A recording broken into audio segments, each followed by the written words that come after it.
Hi, I'm Mariska Hargitay.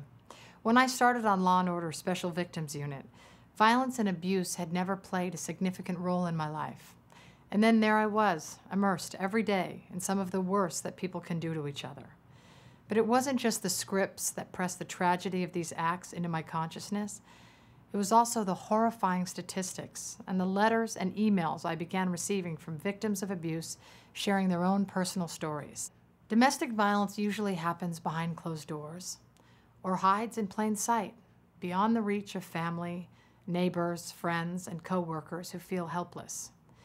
In the true story that you're about to see, a dedicated police detective and her colleagues reassemble all the disparate clues that might have, but failed, to come together to prevent this heart-wrenching tragedy.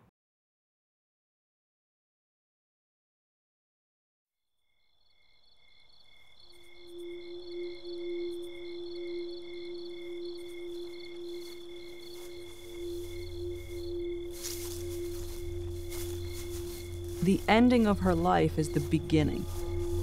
At that moment, the process starts, and we build backwards. And we're trying to fill in what was happening right before that death. And then what was happening right before that. And right before that.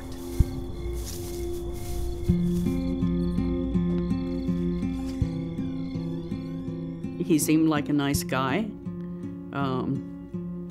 But, I didn't know, he was an alcoholic, and I didn't know that he was going to be abusive, and so.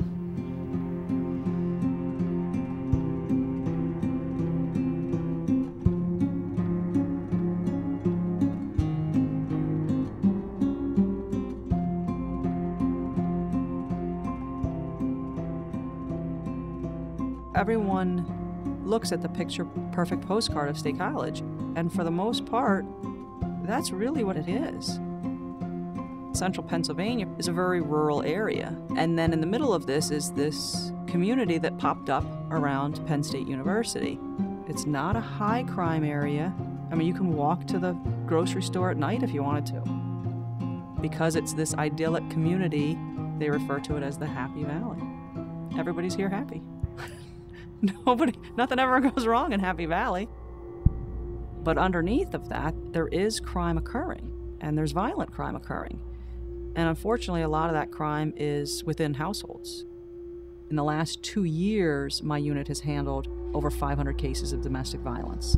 And for a couple of years, all of our homicides in Sandra County were domestic violence related, meaning that if you were not in a domestic violence relationship, pretty safe area. But if you can't be safe in your own home, does it matter if your community is safe?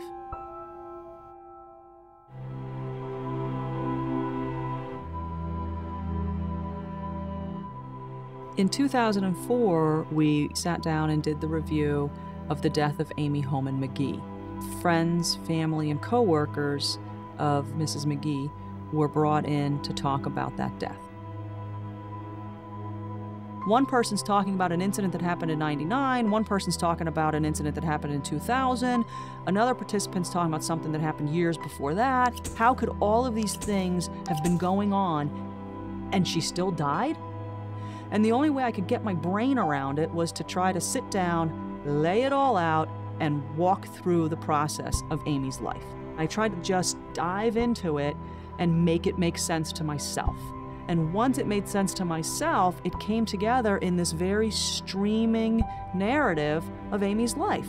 And this was making so much more sense when we walked through what Amy was experiencing in the manner she was experiencing it, so that we could see the times when maybe something could have been different. And we said, people have to hear this.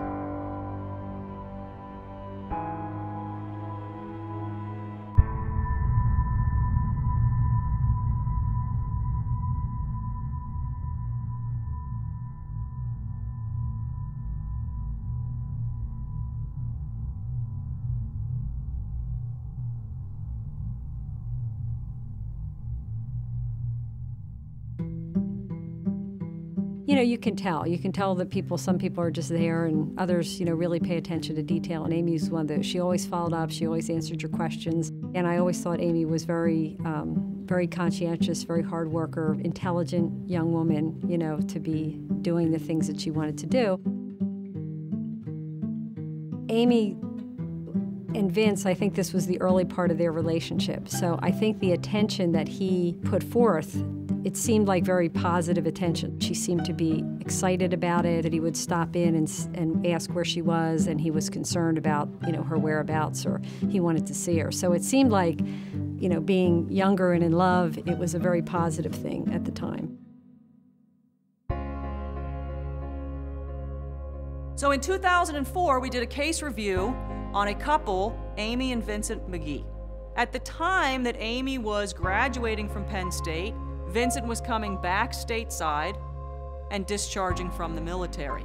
The two then met while Amy was working at a home improvement store and Vincent was working for an armored car service, making the money delivery and pickup at that home improvement store. He was just a different type of person. She had a couple friends, that they would get together and do something. But it was, after a while, he would take her to work. He would go pick her up after work. It was like, she had to be with him all the time.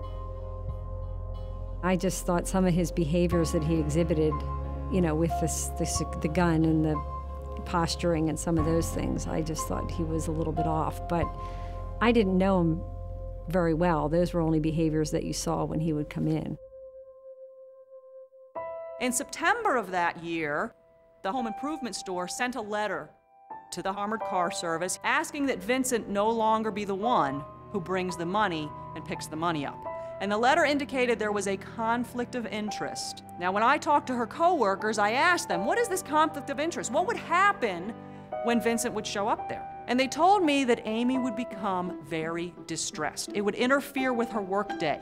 She would have to worry about if she was talking to a male coworker, if she was in the break room with males, if she didn't get to the door fast enough when he walked in, if she was talking to a male customer.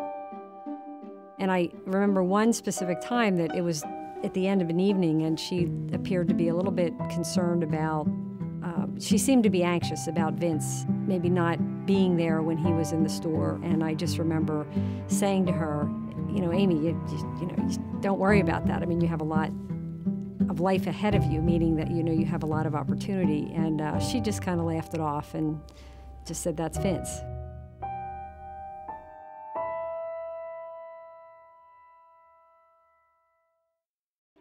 I didn't know that Amy Homan was Amy McGee.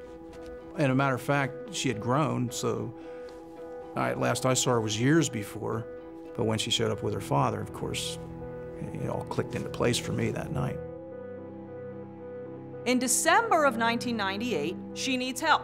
Vince is intoxicated. She wants to leave. She doesn't know what to do. So her parents go over to the house. She gets in the car and she starts to tell them about his alcohol abuse and the things that he's been doing and what he did when she tried to leave.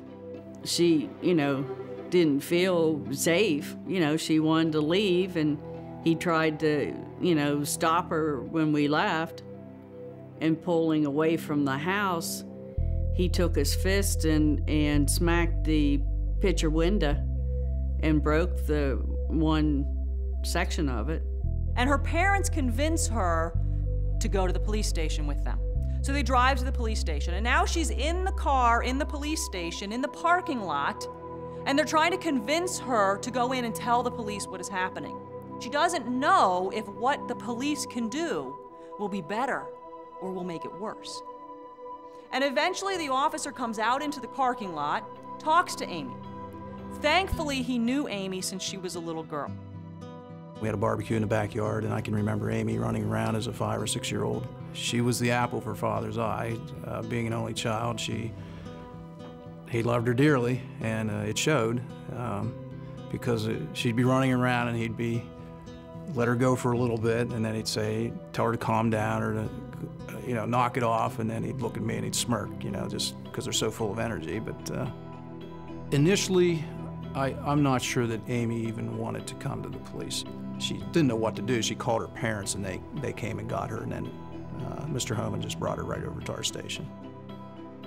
She was saying that her husband had been drinking most of the day, that he was breaking things up around the house. The threat she told me that he made to her was, if you take my kid away from me, I'll kill you.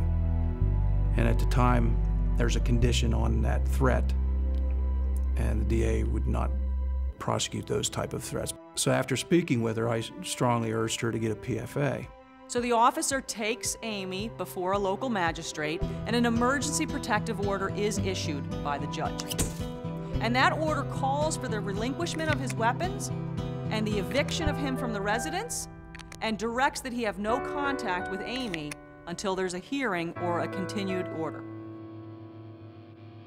Officers go out to the house. When they get there, he's immediately aggressive. Several times I asked him, you know, Mr. McGee, where are your weapons in the house? Do you want me to tear your whole house apart, or you just want to tell me where they are? And he wouldn't answer me. So the first, Sergeant Albright watched him while I started searching the residence for weapons. The first place I went was the chair that he had been sitting in. And underneath where his right leg would have been was a loaded handgun. While I was gathering up the weapons, Sergeant Albright was just kind of keeping an eye on Mr. McGee. And I noticed several times as I'm going in and out of rooms that, and I can hear a cell phone ringing. He's on the phone, and he's complaining, and he's angry, and he's agitated, and he's complaining about her getting the police involved, and she's making this happen, and this is all her fault. As I was going out the door, I noticed that he was on the phone again, and he made a comment, something along the lines of, thanks for taking my guns. While they're loading their cars out in front of the house, their dispatching center calls them over the radio. Amy just called. Vincent's calling her on the phone. So I called her, and she said, he's been calling me. Well, I said that he had another gun that we didn't find, and that he was going to kill himself.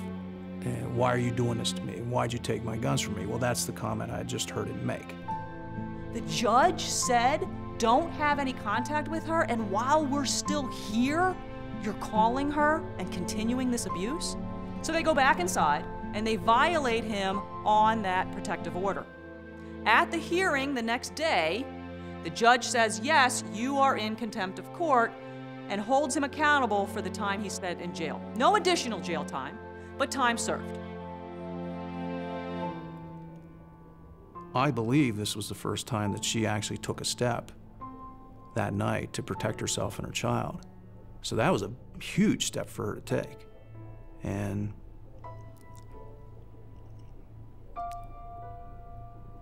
I'm sure it was very difficult for her. Because it had happened over a weekend, the emergency protection that Amy had was expiring that Monday, the 21st of December. Amy needed to go and ask for additional protection if she wanted that protection to continue, and she did. So on December 21st, she went and she outlined the history of what had been happening. And when she outlined that history, she went back for 9 months. She recounted him pulling the baby out of her arms, him choking her, him breaking things in the house, threatening to burn the house down, threatening to kill her. The person filing the PFA, and a lot of times it's because of the way they've been treated, think it's their fault and it's their failure. There are people that finally file the PFA, and when you look at the background of this, you're sitting there thinking, why didn't they file this thing 2 years ago? So even though we know now what had been happening, quite often we don't know it at the time. There's more occurring in these cases than we're ever aware of. She never talked about being abused or anything like that. We never learned until it, came out from co-workers and that she was in an abusive setting. There was time that she had some black and blue marks on her arms, but she told us that that was because she went to the storage where they had stuff stored, was looking for something, and boxes fell on her. December 28th, the couple appears together before the judge. asking that that protection order be dropped. Now imagine this relationship where there's this escalation and these put-downs and these insults and these threats. I'm gonna burn the house down, I'm gonna kill you, I'm choking you, I'm physically violent with you, I'm breaking things in your house.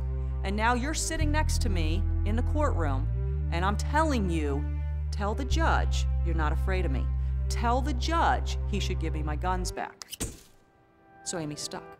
So Amy tells the judge she's not afraid, tells the judge to give him his guns back, and the judge does. Now, Amy doesn't understand all of the nuances of the legal system. She doesn't understand that the only reason the judge has the guns is because of the protective order. All she knows is that as she's sitting in that courtroom with her batterer right next to her, she is watching a judge give him those guns. Guns are never returned until somebody files a request to have the guns returned. And once I receive that request, I serve a copy on the district attorney and the victim, the other party, and they come in. But there's nothing under the law that really allows us to keep the guns once the PFA has expired or been withdrawn. You know, it's like when you talked to her and he wasn't around. It was like she was trying to get out of the situation. I think she knew that he would try to do something, but she wouldn't tell us that.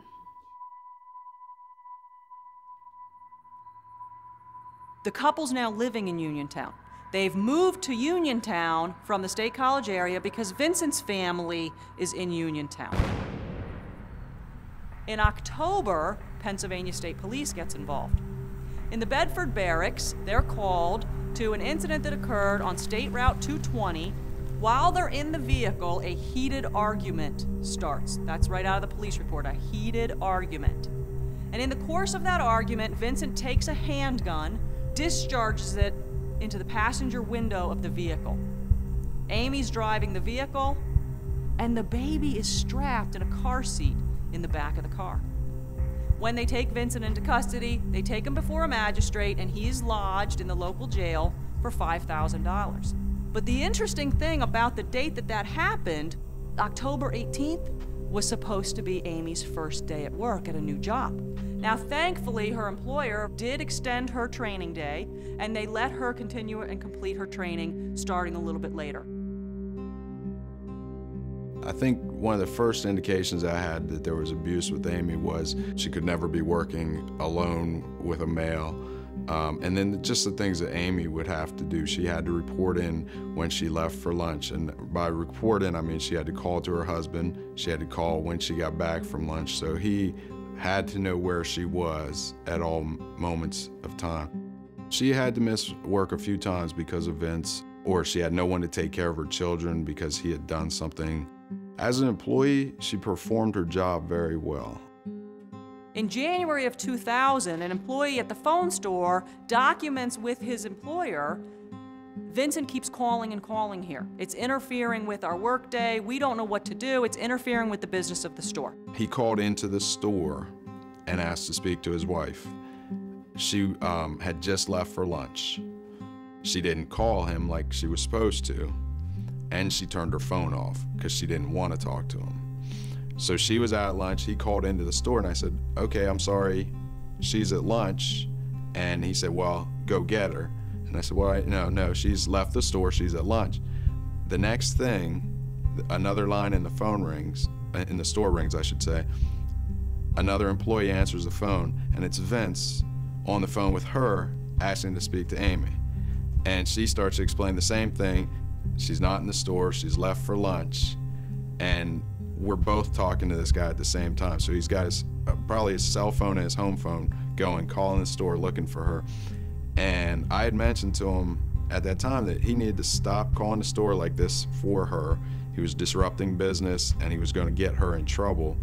And then he mentioned that maybe he would come down and take care of me.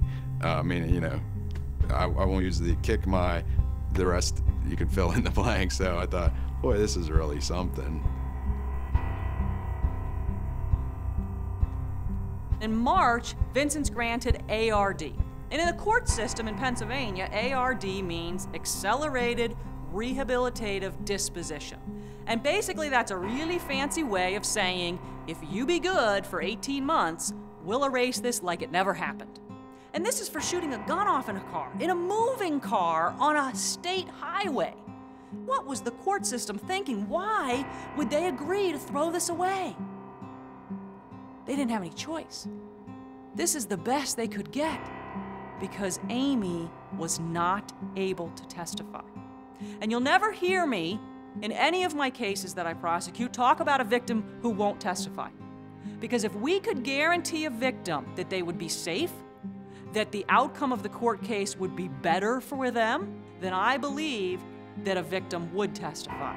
But we can't guarantee that. April of 2001, the couple's second child is born.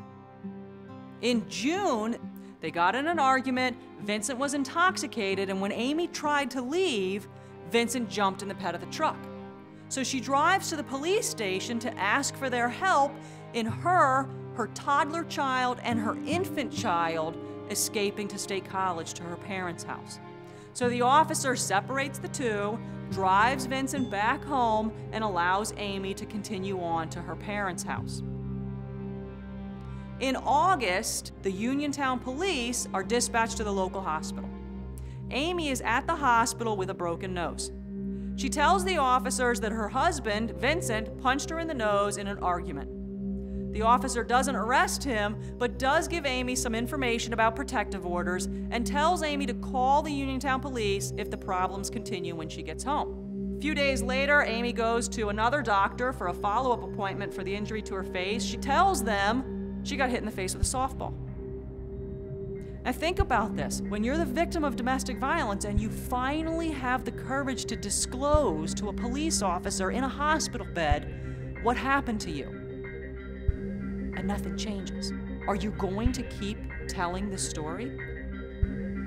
Amy's still working at the Uniontown store. She has been putting in for transfers, trying to move back to the State College area. And in August, she is granted an emergency transfer from the Uniontown store to the State College store. And that transfer is being made so she can escape Vincent. What the employer doesn't know is that Vincent goes with her.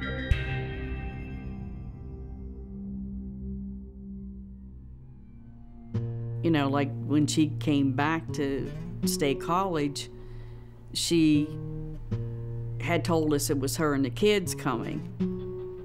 And then, you know, she called us when she got here and we went up and he was there too. And I said, how come he's here? And he, you know, she said, well, he decided he wants to be a family. When I first met her, Amy came to the store, her first day of work. She had a black and blue eye. She had claimed that she had been hit by a softball, but her work ethic and everything was really good. It was really good, so she kind of fit in with us right off the bat. I was hired as a customer service rep, and she was the one that trained me in my position, and I got to know her really well. When she first started there, when she thought we didn't know, it was like, oh yeah, Vince is a good man, oh yeah, you know, this kind of thing, but you do that. And when she transitions into that new store, her co-workers are now helping her transition by posting fake schedules for Vincent so that he doesn't know that she's working late with males or that she's closing the store with a male or she's on a shift with a male, which tells us something. If you need to post a work schedule for someone on site, that means he's coming there. The first time that I think I realized that there were some situations going on with Amy and her husband was when she made a phone call from the store and she started yelling her husband's name on the phone. And after she got off the phone, she said that her husband had passed out on the floor and that he was supposed to be babysitting the boys. And the one little boy answered the telephone, and she had him take the phone over to his dad, and she kept trying to get him awake.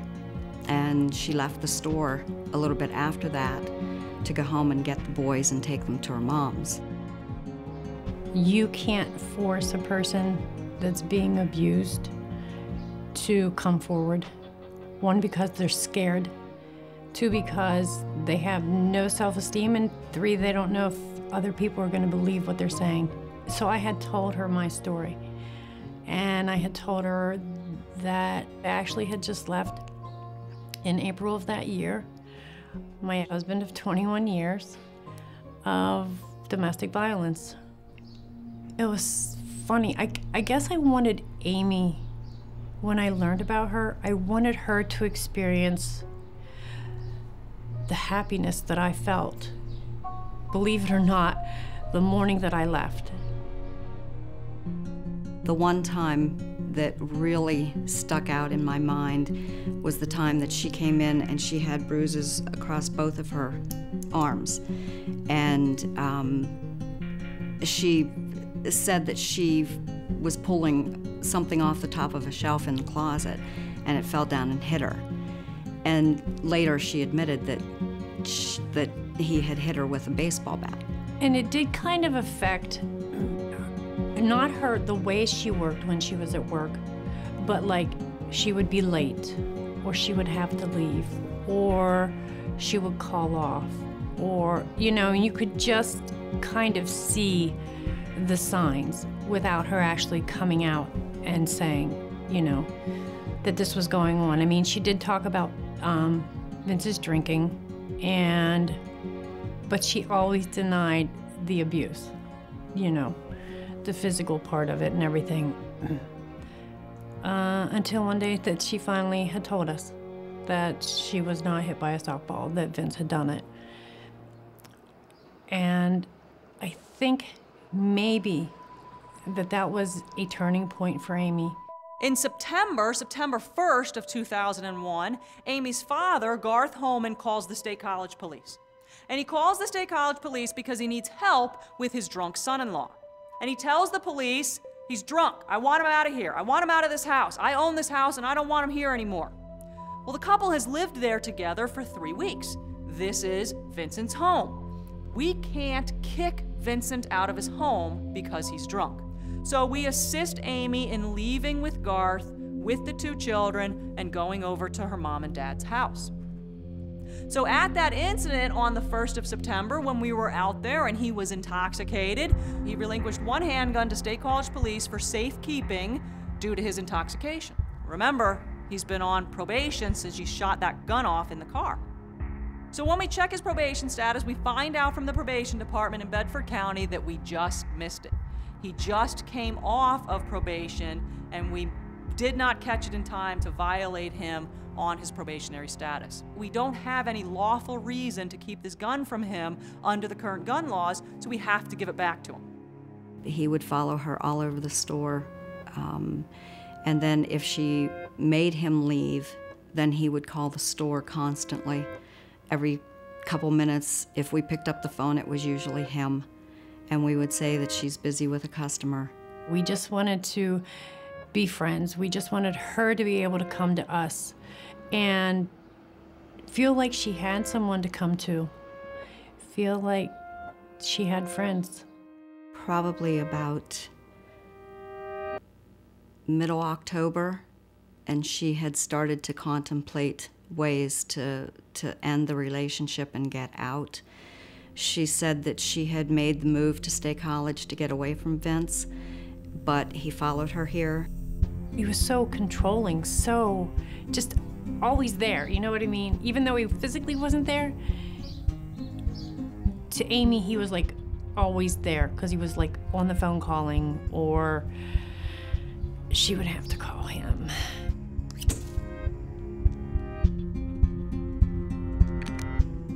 October 16th of 2001, Amy sends an email to her employer pleading to get transferred back to the Uniontown store. Now remember, she just came to State College in August, and now in October she's asking to go back.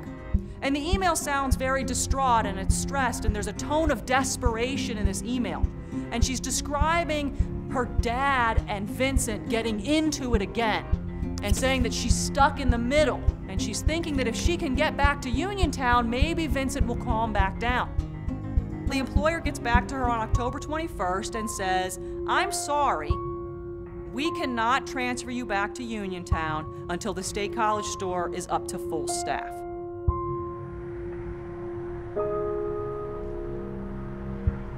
I think initially, Amy, the red flags were flying whenever she was allowed to drive herself to work. This was something that did not happen. And that particular day, he allowed her to drive the truck to work alone. And that moves us to November 8th of 2001. Amy got up that day thinking it was like every other day. She knew she had to get ready for work and then wake Vincent in order for him to drive her to work. She wasn't allowed to have a car. So the standard routine in that household was that he would get up, drive her to work, she would work throughout the day, and then he would pick her up immediately after work so that he could then retake that control of her day. So on this day, November 8th, she woke up, got ready for work, went to wake Vincent. And she says to Vincent, "It's time to get up, I have to go to work." And he says, "No, I'm not driving you. I have to go to work. I can't keep missing work. Every time I miss work, I'm getting in more and more trouble. I'm gonna lose my job. You take the truck then." Take the truck? This was unheard of. Why would he let her take the truck? So she gets in the truck and she drives to work. And she gets herself frantic, worrying about what's happening there at the house. What's going on with her children? Why was she allowed to take the truck to work today? We were busy. We were short-staffed at the store. Amy was kind of quiet that morning. She wasn't as jovial as what she usually is.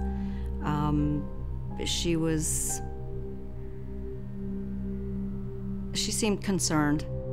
So as she gets herself more and more anxious, knowing that something is up with Vincent, she goes ahead and calls her mom. About 10:30 that day, she calls her mother, and she says to her mother, "I know I'm calling you again. I'm sorry that I'm calling you again. But something's going on with Vincent. I don't know why he let me take the truck to work today. I'm at work right now. He's not answering the phone. I don't know what's going on with the babies. Can you please go check on them?" Well, even her mom recognized this as something different. So her mom's concern was also piqued. So mom says, "You know what? You stay at work. I'll go over and check the boys." So grandma takes the day off from work. She drives over to the house, and she finds Vincent asleep on a mattress in the family room with the one baby tucked under his arm in a soiled diaper, and the toddler sort of running around the house also in soiled clothing. So she wakes him up. "Vincent, what's going on? Why are the kids all soiled? Why aren't you up? What's happening today?" And so when he wakes up, he starts to tell her, "I'm just too tired. I just can't handle all this stress. Amy doesn't understand how hard it is for me to raise these children. Amy goes off to work and she's outside the house and she has all her friends and she goofs off all day and I'm stuck here with these kids." So grandma says, "You know what? I understand. You must be tired." Grandma's not going to start this argument with him all over again. Grandma says, "I will take the children for the day with me." So grandma cleans up the two little children and takes them for the day. Now Vincent, who is so tired, instead of laying back down and going to sleep, he immediately starts calling the phone store. And I actually, at the time, didn't realize that her cell phone was ringing so much and that she was answering the phone because I was with customers and stuff. And it got to the point where Vince was actually calling the store a lot. There were probably at least 20 to 25 phone calls. Just, every 15, 20 minutes. Then it got to the point where we didn't answer that line. We would just ignore it. Lo and behold, Vincent shows up. He had walked from his residence to the store. He comes into the store and he goes into the back room where he begins to confront Amy. "Where's the truck? Why aren't you taking my calls? Who's hanging up the phone on me? Who's telling me that I can't call you? Who do you think you are for standing up to me?" So the coworker goes into the back room where armed Vincent, coworkers don't know he's armed, where armed Vincent is arguing with his wife. They go up to Vincent and they tell him, "If you don't leave, we're gonna call the police." And Vincent says, "Fine, and he storms out of the store. When she has convinced herself that he has really left, the phone starts to ring at the phone store, and it's Vincent. He found the truck, and he tells her he's gonna go out drinking, and he slams down the phone on her. Now she turns to her coworkers, and she's even more distraught. You know, she was scared to death. That's the only way I can describe it. She's just scared to death. She begged and pleaded with me to please don't call the police. And it wasn't about Vince. It was about what Vince would do afterwards. And so I didn't call. Vince came back with the truck around closing time, and Amy had already gone. Unbeknownst to him, her family had picked her up. They decided to go have dinner together. Vince then pulled out, probably wasn't there more than 2 minutes. He pulled out. He didn't leave in the direction of where him and Amy lived.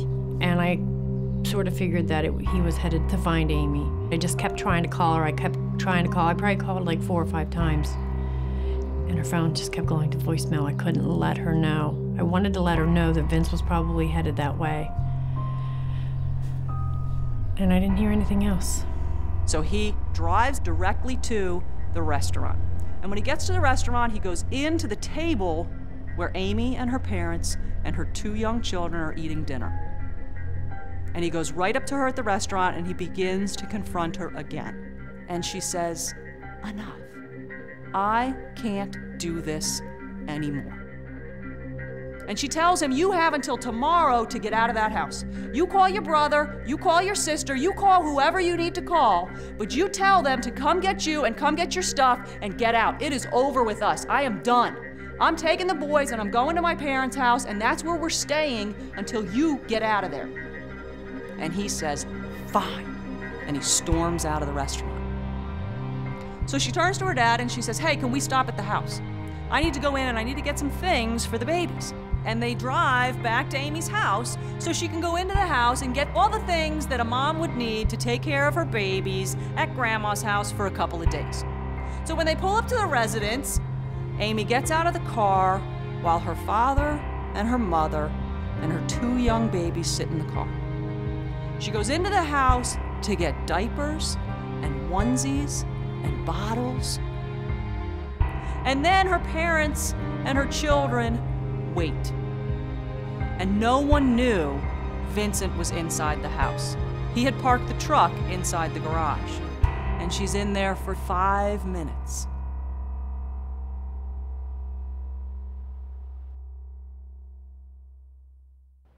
And then Vincent comes out. And when Vincent comes out, he says, "Someone call 911. I just shot Amy." And he shot her in the top of the head at point-blank range, and he killed her instantly.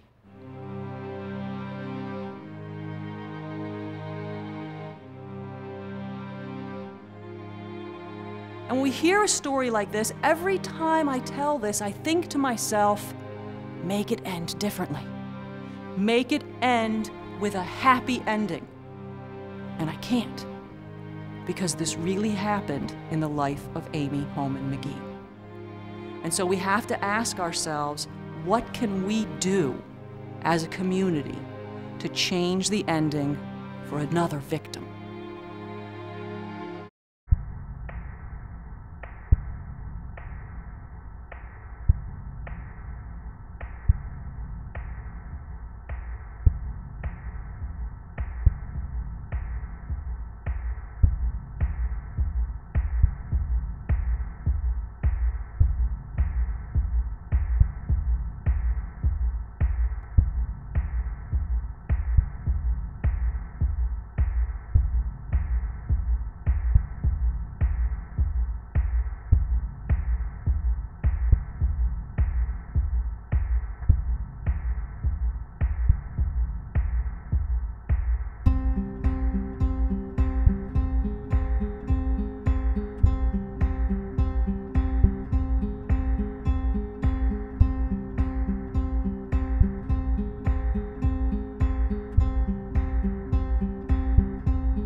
If you or someone you know needs help, please call the National Domestic Violence Hotline at 1-800-799-SAFE. Help is available 24 hours a day. Advocates provide crisis intervention, safety planning, information, and referrals.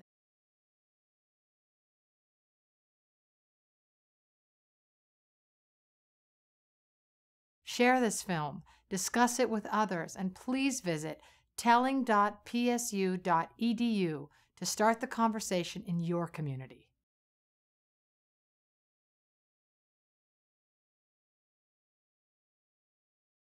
We can't change what happened to Amy Holman McGee, as Detective Fischel said, or the thousands of victims killed by domestic violence. But we are not powerless to prevent this from happening to our friends, our neighbors, our sisters, mothers, loved ones, and to ourselves.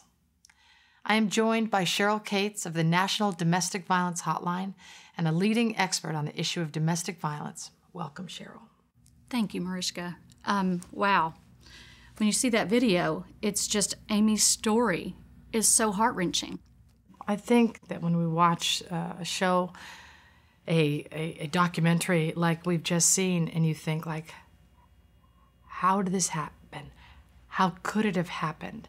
And we feel so powerless, and how can we, as you said, empower ourselves? The way to empower ourselves is to talk about it. And we wish more people are talking about it, and that's the only way we'll ever be able to... And believing that they can make a difference, right? I mean, if I know someone or have a friend, a family member, or a coworker, and say, I want to help, or how can I help? I remember when I was first doing my research for SVU, and I went through some crisis training, and I learned the statistics, and I was just dumbfounded. If people knew them, then everyone would be talking about it, because it's true that it affects all of us. So can you talk a little bit about that? Absolutely. I mean, we know that 1 in 4 women will... Yes. Which means that if you're at lunch with 4 girlfriends, yes, 1 in 4, or you're at a baby shower and you look around the room at 20 women and you say, if that statistic is the truth in this room, what does that mean?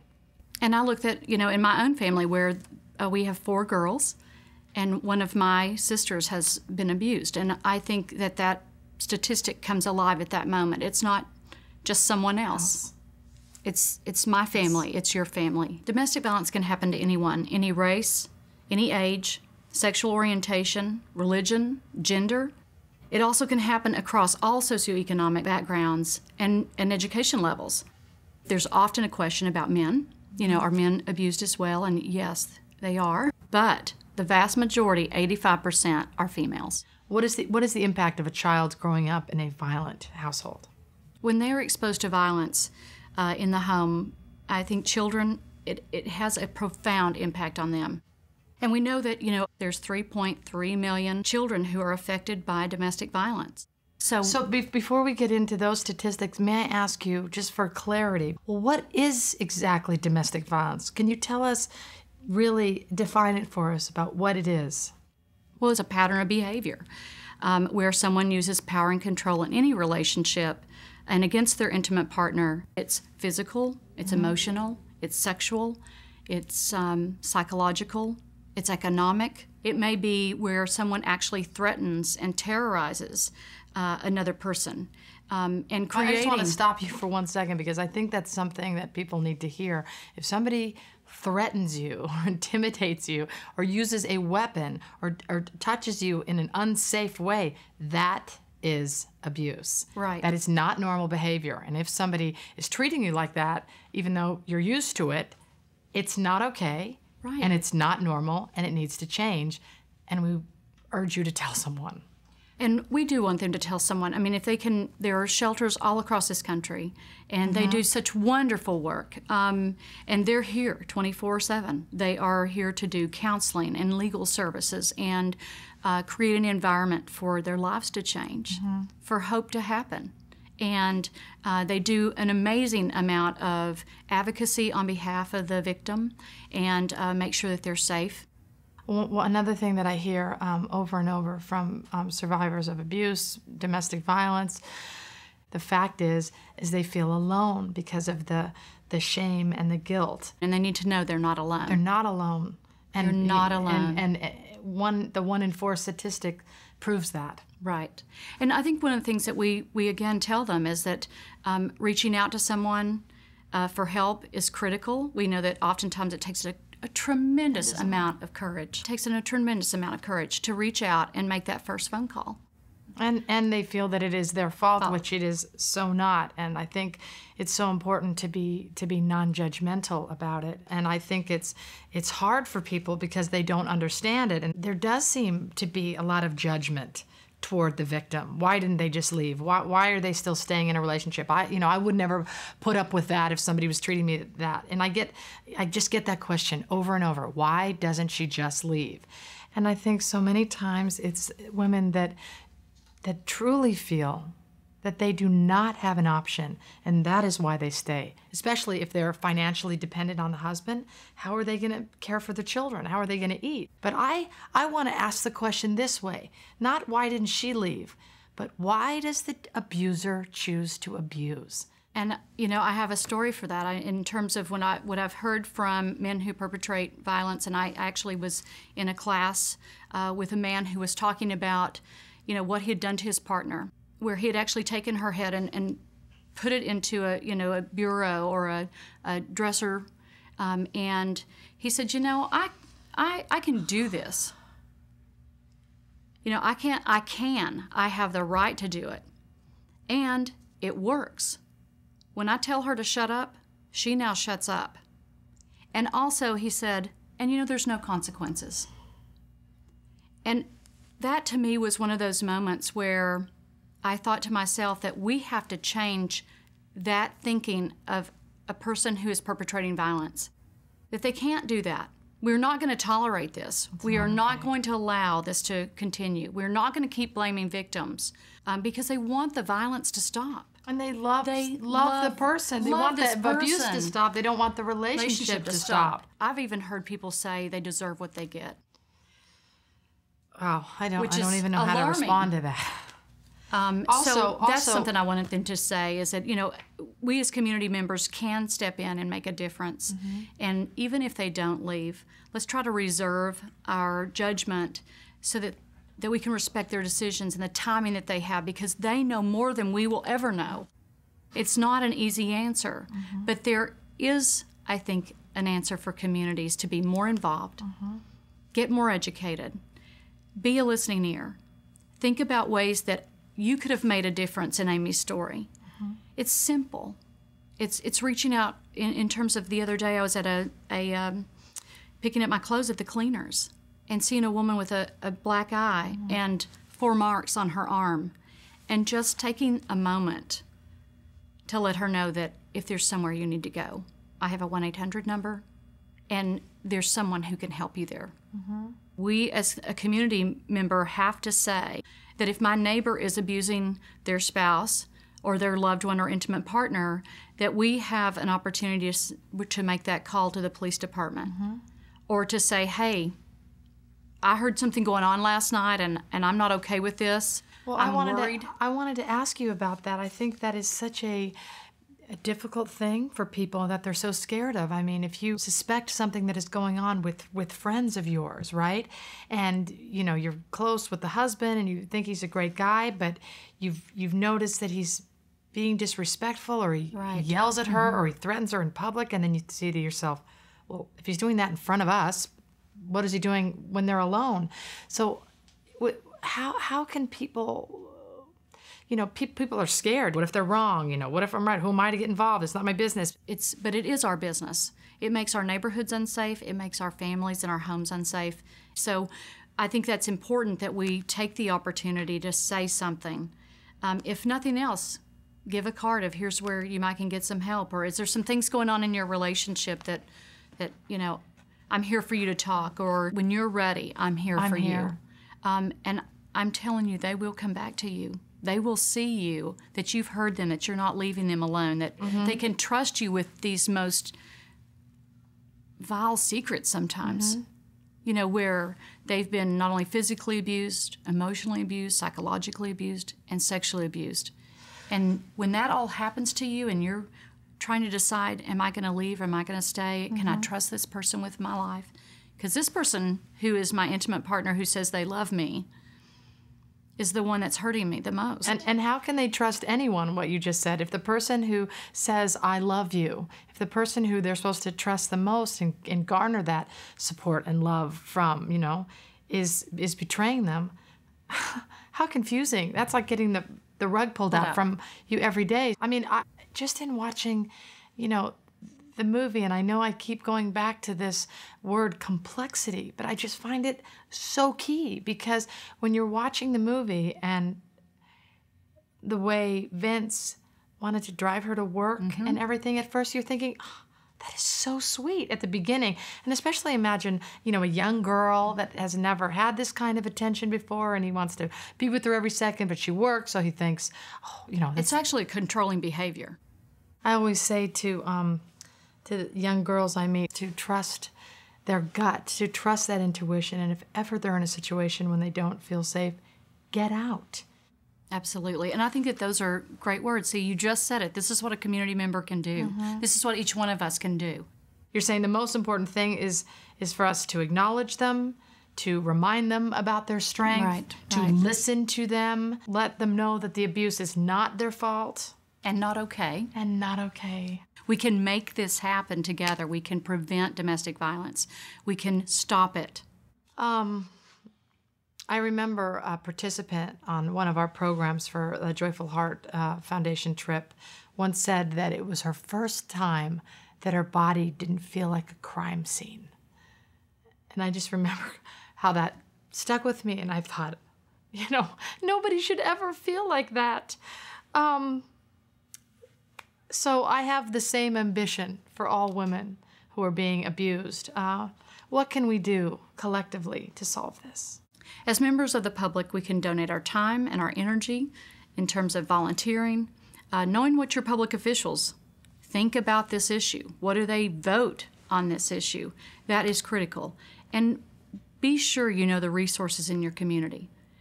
There may be many options for a person. It may be in a faith-based organization. It may be a shelter provider. Have a conversation. Begin the dialogue. See it as a process, too. We aren't going to be perfect. You don't have to be the perfect expert on domestic violence. You can do just encouraging words. It's that simple, but begin the dialogue. If you see that your friends or neighbors or coworkers are involved in violence, have something to say, or have a card to give them, or a brochure. It may be that it's a call to a hotline, a 1-800 number like the National Domestic Violence Hotline. Say there's no more excuse. No more There's excuse. not an excuse. We are not going to tolerate violence. We are not going to be a part of sitting in silence, because our silence can be just as powerful as approval. And it goes back to what I was saying earlier about an abuser who says, I can, and there's no consequences. There are consequences. We need to make sure that a part of our community response That way. is that there is accountability. Domestic violence is a crime all Period. across this country. Yeah. And I we have think to treat it as one. It is so important when we talk about domestic violence. We're not talking about men versus women or women versus men. We're talking about violence versus peace. That's right. We're talking about control versus respect. That's right. And I think that's what we need to look at, is how can we change that conversation to being, it isn't about men versus women, but it is about peace. All right. Thank I'm you. going forward. We're both going to cry. But thank you, Cheryl, so much for being here today. I feel nourished and encouraged and armed with some tools, and I really appreciate it. God bless. Thank you for joining us.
Telling Amy's story is made possible with support from the Verizon Foundation, working to end domestic violence through education and awareness initiatives. Learn more at verizonfoundation.org.